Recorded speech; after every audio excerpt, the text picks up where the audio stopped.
Corona कर देले बा सबके हालत खस्ता। लौकत नहीं के हंसे मुस्कुराए के कौनो रास्ता। बाकी आज से पूरा देश मुस्कुराए जा रहा बा, काहे कि लॉकडाउन के उदासी के ताला खोले जी22 पर एगो टनाटन शो चैट भोजपुरिया लूटा लहरिया आ रहल बा। हो तनी मास्क लगावा, तनी दूरी बनावा, तनी मास्क लगावा, तनी दूरी बनावा, दोनों हथवा में भैया सैनिटाइजर लगावा, कोरोना भागी इंडिया से बहरिया, ये आठो पहरिया लूटा लहरिया, आठो पहरिया लूटा लहरिया। नमस्कार, राम राम। मनोज टाइगर है हमारा नाम और सबके हंसावल है हमारा नाम। तो दिल खोल के ठहाका मार के हंसे खातिर हो जाए तैयार। कहां से किसी बाइस्कोप लेके आ रहा बा मस्ती के पहरिया, चैट भोजपुरिया लूटा लहरिया, वो पावर्ड बाय टाइट अल्ट्रा। शानदार धुलाई अब मशीन में। इस शो में होकी भोजपुरिया सितारों से मुलाकात और होकी मनोरंजन का घनघोर बरसात। चैट भोजपुरिया लूटा लहरिया के पहला एपिसोड में जवन सितारा वालन मारन, उनके बारे में हम का बताई। हाय हाय हाय हाय हाय, उनके बारे में जितना कहीं उतना कम हो। कहल जाला वो यारों के यार हमें, दोस्तन के दोस्त हमें। सिनेमा में आवे से पहले वो फौजी रहलन, हाँ सीमा पे जवान रहलन, बंदूक लेके दुश्मन का छक्का छुड़ावत रहलन। और जब सिनेमा में आइलन तो यहाँ भी झंडा गाड़ दल। उनके फिल्म दिल आया घूंघट में घोटाला, कौनों के बात करा सब कमाल, दर्शक उनकरा के हर रूप में पसंद करे। आज हमने के मेहमान वो अभिनेता बाड़न जिनकर अदा और अंदाज बा एकदम निराला। जब भी पर्दा पर आवेलन गर्दा मचा देवेलन। उनकर फिल्म दिल के बात करल जाए या घूंघट में घोटाला के, हर फिल्म में उनकर कॉमेडी, एक्शन और रोमांस के दर्शक पसंद करेलन। परवेश लाल यादव भैया, चैट भोजपुरिया लूटा लहरिया में आपका बहुत बहुत स्वागत। जी22 के दर्शकन के हमार प्रणाम। मनोज भैया आपके राम राम। नमस्कार परवेश भैया, हमने के प्रोग्राम का नाम बा चैट भोजपुरिया लूटा लहरिया। मतलब आज हम दोनों भाई मिलके दर्शकों के खूब हंसावल जाए, गुदावल जाए, मस्ती करल जाए, ढेर सारा सवाल करल जाए और सवाल का रउआ जवाब दिया जाए। रउआ से पहला सवाल ही बा परवेश भैया कि लॉकडाउन में 2-2.5 महीना जवन घरे में बैठल रहल हो त घरा में बैठल बैठल मन भजुआत ना रहल, तो ये ना मन को कहल कि घरा से बाहर निकल के कतो घूम जाए, खिड़की से बाहरवा ना झाकत रहल कि हे भगवान कब लॉकडाउन खत्म होगी, कब शूटिंग करे के मिली, कब लाइट कैमरा एक्शन होगी, और कब भाग दौड़ दुनिया में जाए के मौका मिले। जी बिल्कुल मनोज भैया, अगर हम लॉकडाउन की बात करें तो हम तो भैया 80 दिन तक घर से बाहर निकलबे नहीं। 20 मार्च से लेके या 10 जून तक हम बिल्कुल घर के बाहर कदम ना रखे। हम ओकर पूर्ण तरह से पालन कैनी। जहाँ तक बा खिड़की से बाहर झाँकला के बाद तो पूरा लॉकडाउन पूरा दुनिया खिड़की से झाँकत रहे, हम झाँकत रहे। अच्छा परवेश भैया, एक बात बताई कि कोरोना खत्म भइला के बाद और जिंदगी में सबसे बड़ा बदलाव का हो? मनोज भैया, अगर हम बदलाव की बात अगर करें तो लॉकडाउन के बाद बहुत कुछ बदलाव ना होखी हमरा जिंदगी में, लेकिन हाँ निश्चित तौर पे सीखे के बहुत कुछ मिलल लॉकडाउन में हमरा। और हमके लगा था कि सबके सीखे के मिलल हुई, जौन की हमरा सीखे के मिलल कि जौन जिंदगी मिलल बा ये बहुत अनमोल बा। जिंदगी के अलावा जौन फ्रीडम बा, जौन हमने के स्वतंत्रता बा, पानी के जौन वैल्यू होला, पानी के जौन महत्व होला, वो बारिश गईला के बाद समझ में आवाला, सूखा में पानी के महत्व समझ में आवाला। तो लॉकडाउन में हर आदमी के हमके लगा था कि स्वतंत्रता के महत्व समझ में आई हुई, वो हमरा भी आई कि स्वतंत्रता का चीज है। अगर लाइफ से है टेंशन के भगाना तो जरूर सुने के चाहिए गाना, काहे से कि जी22 पे जारी बा मस्ती का पहरिया। वो प्रोग्राम जो का नाम है चैट भोजपुरिया लूटा लहरिया, को पावर्ड बाय टाइट अल्ट्रा। शानदार धुलाई अब मशीन में। और हमनी के साथे आज बाड़े प्रोग्राम में भोजपुरी सितारा परवेश लाल यादव। अब रहुआ से हमारा अगला सवाल, लेकिन ये सवाल हम ना, ये सवाल केहू और पूछी। वो राउर बहुत बेहतरीन दोस्त बाड़न और भोजपुरी इंडस्ट्री से ही बाड़न। आदित्य भाई, परवेश लाल यादव जी से सवाल पूछ जाओ। प्रवेश भाई, एगो एक्टर के लाइफ भाग दौड़ से भरल रहेला। परिवार तो दूर, ओकरा अपना खुद के सूते खातिर भी वक्त ना मिलेला, लेकिन ई लॉकडाउन में 2 महीना से ज्यादा परिवार के साथ रहत कभी ऐसा लागल कि यार परिवार खातिर भी वक्त निकाले के चाहिए? बिल्कुल आदित्य भाई, बहुत सही कहला कि हमनी के भाग दौड़ की जिंदगी में, खासकर हमनी के जौने फील्ड से जुड़ल बनी जा, तो ये फील्ड में रहला पे कोनो हमनी के रूटीन ना होला। बहुत कम मौका मिलेला जब हमनी के परिवार के साथ रहल जाला। कहीं न कहीं बिल्कुल सही बात बा कि एहसास भइल कि जवन मजा फैमिली के संगे रहला में बा उ कहीं नहीं। बहुत बहुत धन्यवाद आदित्य जी, बहुत बहुत धन्यवाद परवेश लाल यादव जी से सवाल पूछने के लिए। परवेश भाई, अब हम रहुआ से अपन अगला सवाल पूछो। हमारा अगला सवाल ये बा कि कोरोना से जितना टेंशन बा उतना टेंशन बा ये लॉकडाउन में पति और पत्नी के बीच। ये लॉकडाउन में घर में कभी पकौड़ी बनाओ, कभी भजिया बनाओ, कभी बर्गर बनाओ, कभी कॉफी बनाओ, कभी पोहा बनाओ। पति महोदय का फरमाइश सुन सुन के पत्नी जी का पारा ऊपर चढ़ जाता। खतरनाक तरीके, मतलब घर का माहौल भारत और पाकिस्तान के बॉर्डर जैसन हो जाता, युद्ध का माहौल हो जाता। ये लॉकडाउन में राउर घर में भौजाई के बीच में कहो ऐसा माहौल भइल कि ना भइल?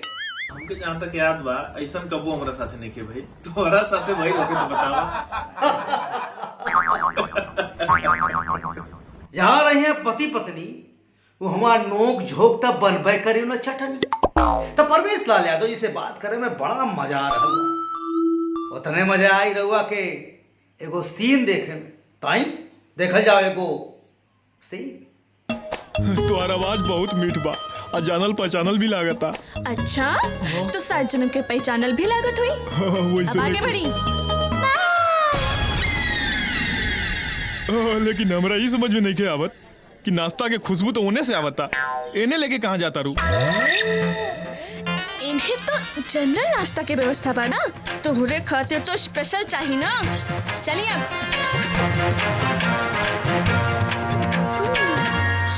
अच्छा सूरदास जी, रहुआ खातिर 10 कदम आगे कुर्सी लागल बा। रहुआ ओइजा चल के बैठी, हम रहुआ खातिर स्पेशल नाश्ता लेके आवतानी। अच्छा ठीक बा। लेकिन सुनी ना, ये कुर्सी उर्सी छोड़ी ना, हमें जब भुइयां में बैठ के मार लेता ना। अरे रहुआ हमरे घर के मेहमान है, और मेहमान भगवान के समान होखेला। अब रहुआ भुइयां बैठ जाए तो हमके कैसे अच्छा लगे? चली 10 कदम आगे कुर्सी लागल बा, चली ना, चली ना। अरे का भइल, डरा गई नी का?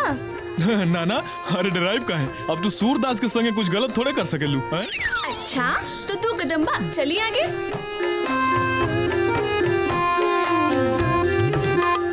ए सुनी ना, हाँ ऐसा बाकी हमरे पीछवा ना थोड़ा भइल बा, त कुर्सिया बैठे में बड़ा दिक्कत हुई। हम सोचता नहीं कि भुइयां में बैठ के मार लेता ना। का करता नहीं, चाची देखिए तो का कही है। अरे थोड़ा आगे गद्दी वाली कुर्सी बा, चली आगे बैठी, 2 कदम और, चली चली। मोहन बेटा आज तो लगा था मुँह आइए के छोड़ी। जय हनुमान ज्ञान को सागर, जय कपीश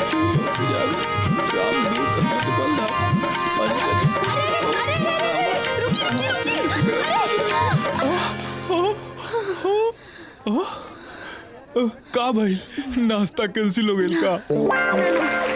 वाह का सीन रहे।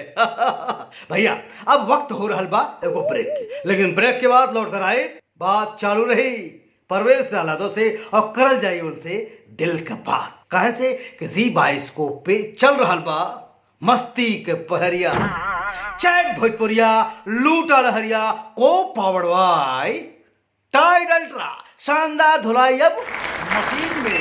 हम परवेश लाल यादव से जवन अगला सवाल शुरू करे जा रहल बानी ओकर जवाब दे उनका पसीना छूट जाए। कहे से कि इस सेगमेंट का नाम है बम गोला।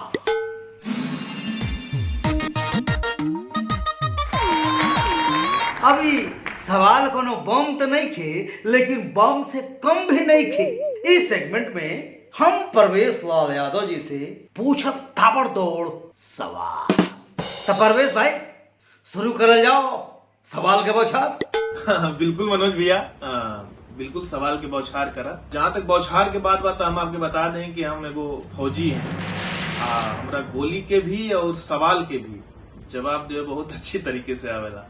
तो परवेश भाई हमारा पहला सवाल बा कि अगर कोनो सिनेमा में रउआ के कोनो हीरोइन के चयन करे के मौका मिले तो कौना हीरोइन के चयन करब? Number 1 Amrapali, number 2 सुभी Sharma. Question बहुत अच्छा बा आपके मनोज भैया, लेकिन वो पूरा डिपेंड करता सब्जेक्ट पे। सब्जेक्ट का बा उमे के अभिनेता बा, उमे का हीरोइन के कौन डिमांड बा, तो उमे जैसन सब्जेक्ट रही या उमे जेकर डिमांड रही, अगर दोनों आदमी की डिमांड रही तो हम दोनों आदमी के रखल चाहब। भोजपुरी इंडस्ट्री के कौना हीरोइन का फिगर तहरा के सबसे टॉप लागेला? जहाँ तक टॉप फिगर की बात बा मनोज भैया, तो भोजपुरी इंडस्ट्री में हमके सबसे टॉप के फिगर लागेला पाखी जी के। बिना निमंत्रण के कोनो पार्टी में गए हवा कि ना? ना भैया, हम तो कभी बिना निमंत्रण के कहीं नहीं गई। अब जब छोटा रहल तो ओकर पता ना, बट जब से हमके होश बा तब से कभी ऐसा घटना नहीं के भाई। मान ला कोनो फंक्शन कोनो पार्टी में गए होगा परवेश भाई, खूब सज धज के इन करके मार पैंट शर्ट पहन के, और वहां पहुंचला के बाद अचानक तो ही पता लगा था कि तुम्हारा पैंट का जिप फेल हो गई। अब तो भइल सांसद। इज्जत बचावे खातिर तू अपन जो नींद करल शर्ट है के बाहर निकाल के छुपा के एकदम घूमत आला कि देख न पावे। ऐसा हालत कहूं भाई ना, ऐसा तो कबो नहीं की बेल भैया। कौना भोजपुरी हीरोइन के फिगर फिट करे के सलाह देबो? का मार करो इबा का। जहाँ तक सलाह देवे के बाद भैया, हम वो हर अभिनेत्री के कहब वजन कम करे के, जेके लागत होखे कि ओकर वजन ज्यादा बा। पढ़ाई के समय में होमवर्क पूरा ना भयल हो और ओकरा चक्कर में गुरुजी तहरा के मुर्गा बना देले हो, ऐसा कहो भाई? बहुत बार बने पड़ल बा भैया। बचपन में जब छोट रहनी जाए, जब पढ़ाई करत रहनी, तो वो समय हमके लगा था कि डेली मुर्गा बने के पड़े।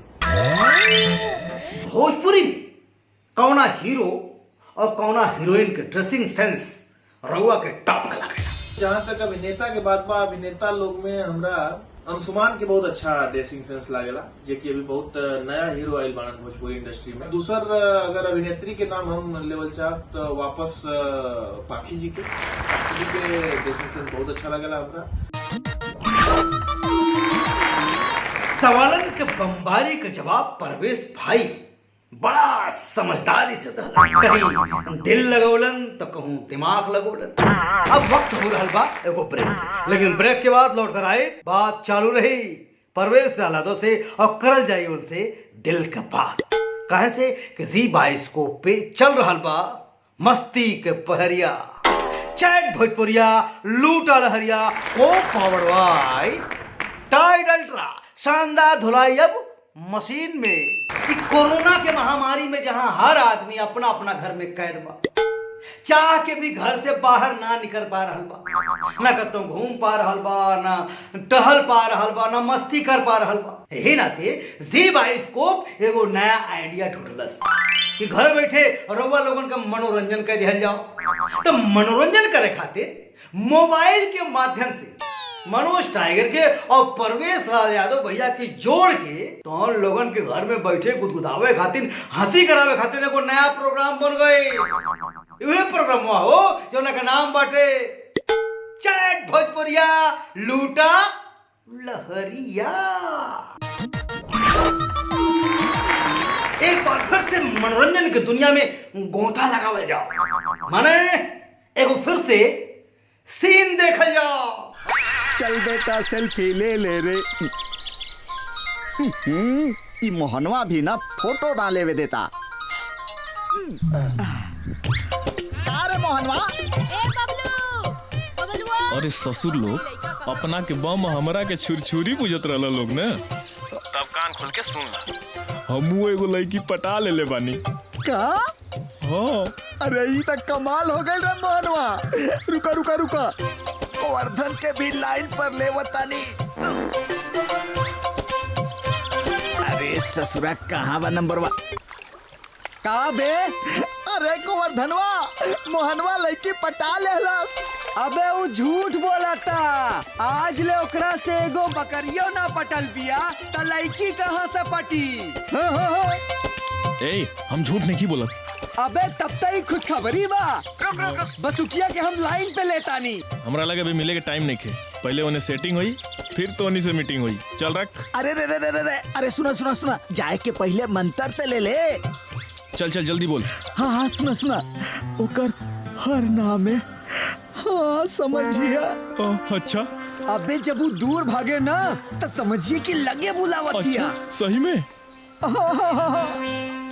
अच्छा चल चल फोन रख।